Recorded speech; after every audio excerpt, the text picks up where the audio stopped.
Assalamualaikum warahmatullahi wabarakatuh. Kawan, sebelum Anda memulai aktivitas hari, kita ikuti kajian Syarat Hikmah Dialog Fajar. Assalamualaikum warahmatullahi wabarakatuh. Alhamdulillah kawan, saya Fitriana Ayu. Pagi hari ini kembali di program Dialog Fajar. Terima kasih untuk Anda yang terus bersama Suara Surabaya dan menunggu untuk pukul 5. Pagi hari ini kita bersama Ustadz Mim Saiful Hadi dari Pesantren Al-Quran Nurul Falah Surabaya. Assalamualaikum Ustadz Mim. Waalaikumsalam warahmatullahi wabarakatuh. Alhamdulillah Ustadz. Saatnya berbagi ini, semoga insya Allah selalu sehat ya. Alhamdulillah sehat, luar biasa. Allahu Akbar, betul Ustadz. Saya tuh paling suka Ustadz kalau dapat wejangan dari Ustadz Mim gitu ya. Oh ya, alhamdulillah. Iya Ustadz, apalagi yang urusan menyangkut istri, wanita, perempuan, pekerja, Masya Allah. Ya ini antara kebutuhan, kewajiban dan semuanya ya. Semuanya ini harus terjaga harmonis begitu Ustadz. Iya. Nah, jadi manusia yang terbaik buat putra-putrinya. Kemarin kan kita ini ya Ustadz ya, belajar dari anak. Nah ini kayaknya perlu atau masih banyak harus diperdalam ini Ustadz. Monggo, gimana sih Ustadz caranya kita ini yang bisa menjadi orang tua yang benar-benar menjadi panutan begitu ya Ustadz Mim ya. Selengkapnya bersama Ustadz Mim Saiful Hadi. Baik, terima kasih Mbak Ayu, terima kasih kawan-kawan semuanya. Alhamdulillah, segala puji mari kita panjatkan kehadirat Allah Subhanahu wa Ta'ala. Rasa syukur mari terus kita jaga, tidak boleh kita hentikan.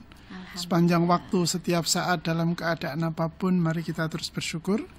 Salawat dan salam mari senantiasa kita sanjungkan kehadirat junjungan kita Rasulullah Muhammad SAW beserta keluarga dan para sahabat semuanya. Kawan-kawan sekalian yang dirahmati Allah, iya, pada kesempatan yang lalu Mbak Ayu ya. Iya. Kapan itu ya? Kemarin ya. Iya. Sepertinya lama ya gitu ya. Ya Allah, siap. Kita atau kita sudah membicarakan tentang sebuah hadis Rasulullah yang berbunyi Bismillahirrahmanirrahim. Pendek sekali nih hadisnya ya, insyaallah mudah diingat. Khairukum li ahli wa ana khairukum li ahli wa ana khairukum li ahli. Sebaik-baik kalian adalah yang terbaik sikapnya terhadap keluarga, dan aku adalah yang terbaik di antara kalian terhadap keluargaku. Hadis riwayat Ibnu Majah. Pada kesempatan yang lalu kita mengulik atau sedikit memetik hikmah dari hadis ini, hubungannya dengan istilah saya kemarin itu, kita menjadi orang atau manusia versi terbaik bagi anak-anak kita, sehingga anak-anak kita melihat kita sebagai orang tua itu dialah idola saya, dialah panutan saya, beliaulah panutan saya, beliaulah idola saya, dan saya berbahagia. Ini perasaannya anak-anak kita ini. Berbahagia Allah melahirkan saya dari ayah dan ibu yang seperti beliau.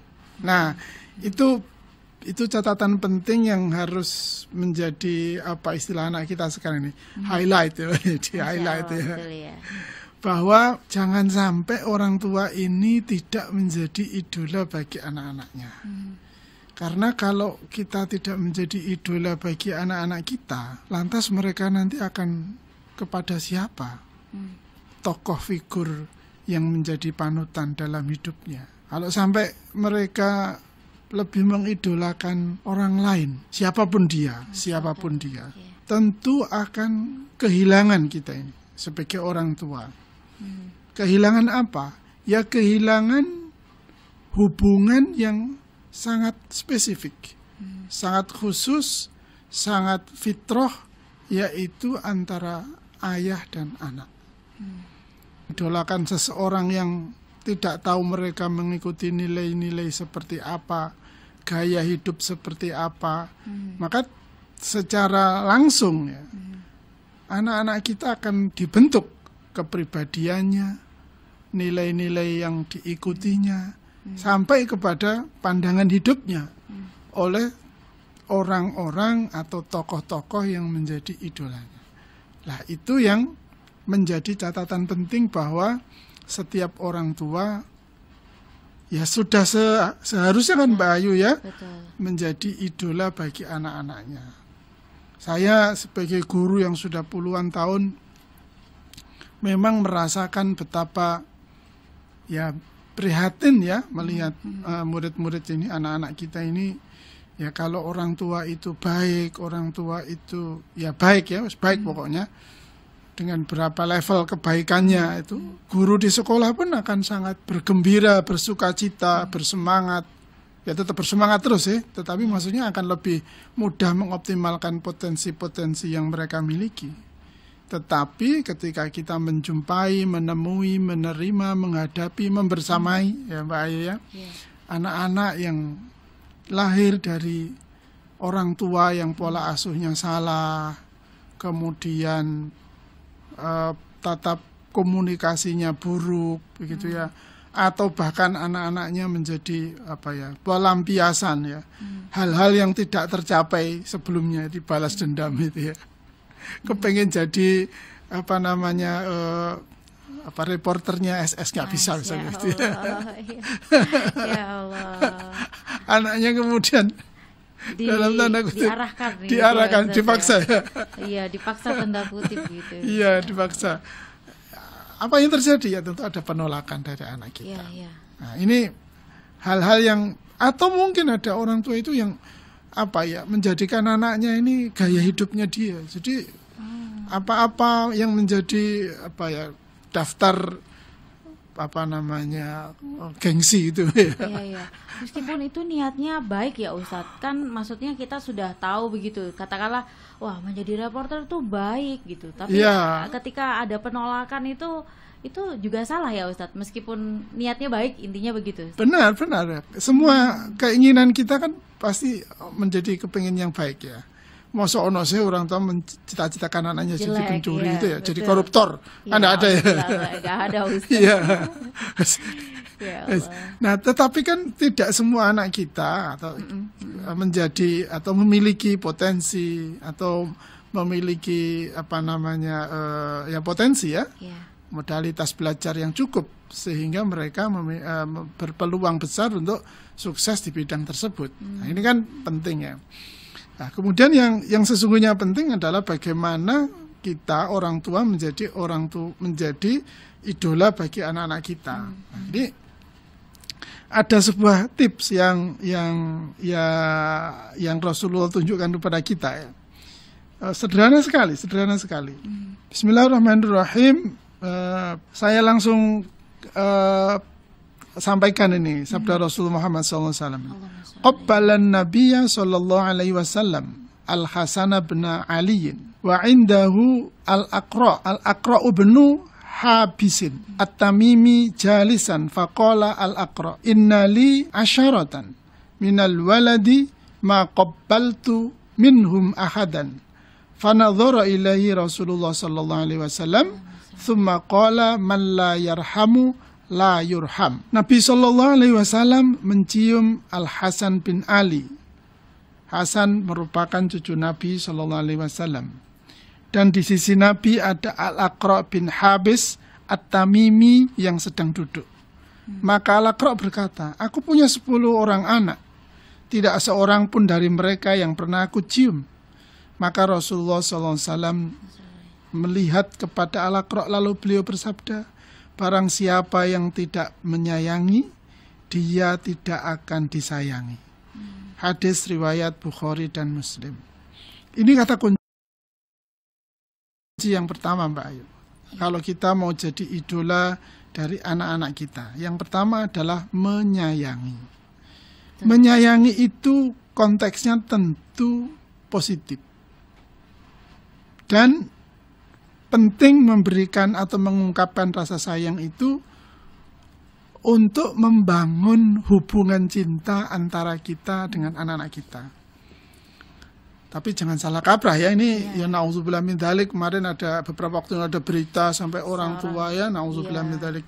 Itu maksudnya ya apa sih kan itu ya. Demi konten, demi uang, nggak tahu kadang pemikirannya itu nggak di luar Nurul ya Ustaz. Benar sekali. Maka dari itu keprihatinan kita kan, saya sebagai guru nih, ya Allah ya opo carane kira dan didik anak kalau orang tuanya kayak gitu. Betul. Nah, maka dari itu di dalam hadis ini Rasulullah memberikan satu kata kunci yang penting, yaitu yarham. Kita ini menyayangi.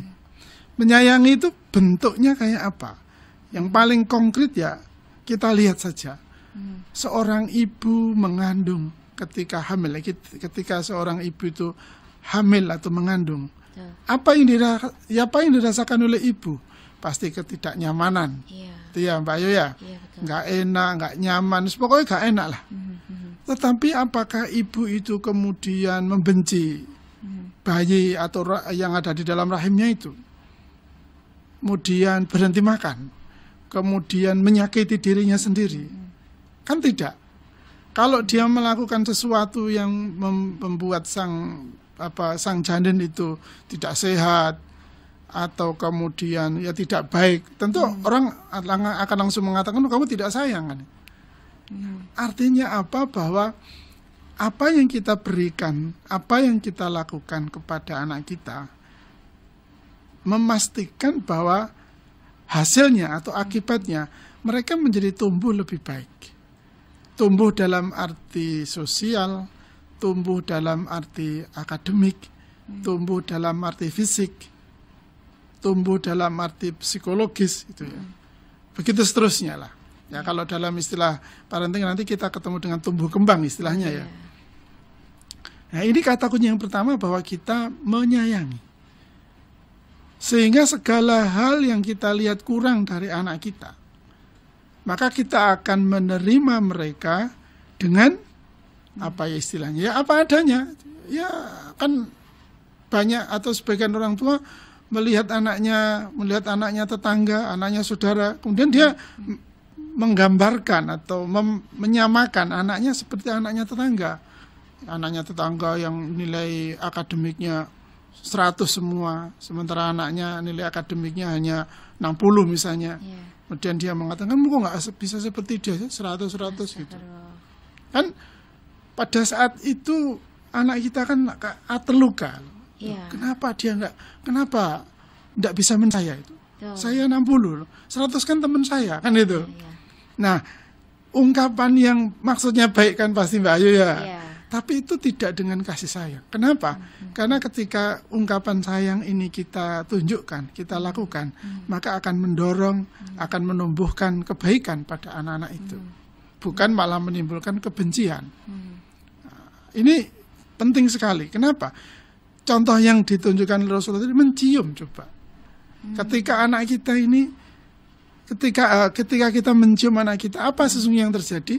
Sesungguhnya kita sedang menunjukkan kepada mereka bahasa cinta yang memang menjadi simbol terbaik orang tua kepada anaknya. Ketika anak kita mendapatkan ungkapan sayang dari orang tuanya, maka dia tidak akan memperoleh atau tidak akan mencari bahkan rasa sayang, rasa cinta dari orang di luar orang tuanya. Ketulusan rasa cinta dari orang tuanya akan menyelesaikan itu ya, segala kebutuhan psikologis anak kita atau emosional anak-anak kita, emosi anak-anak kita dari orang lain, sehingga anak-anak kita menjadi kuat, menjadi tahan, menjadi percaya diri.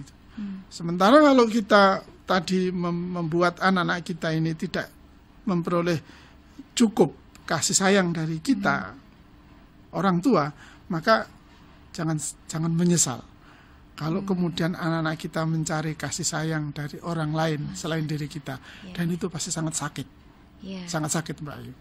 Maka dari itu, wahai para bapak, wahai para ibu, sayangilah anak-anak kita sebagaimana kita menyayangi mereka ketika mereka ada di dalam rahim sang ibu, ketika ada di rahim istri, yang dari situlah kita belajar bagaimana kita menumbuhkan mereka, bagaimana kita memberikan perhatian kepada mereka, bagaimana kita melindungi mereka, sehingga mereka tumbuh menjadi anak-anak yang menyayangi kita, menghormati kita, para orang tua, dan yang penting anak-anak kita mengidolakan kita sebagai Masya Allah. manusia yang Amin, terbaik. amin ya Rabbal Alamin. Insya Allah menjadi panutan yang terbaik nih ya Amin. pagi hari ini. Insya Allah ya.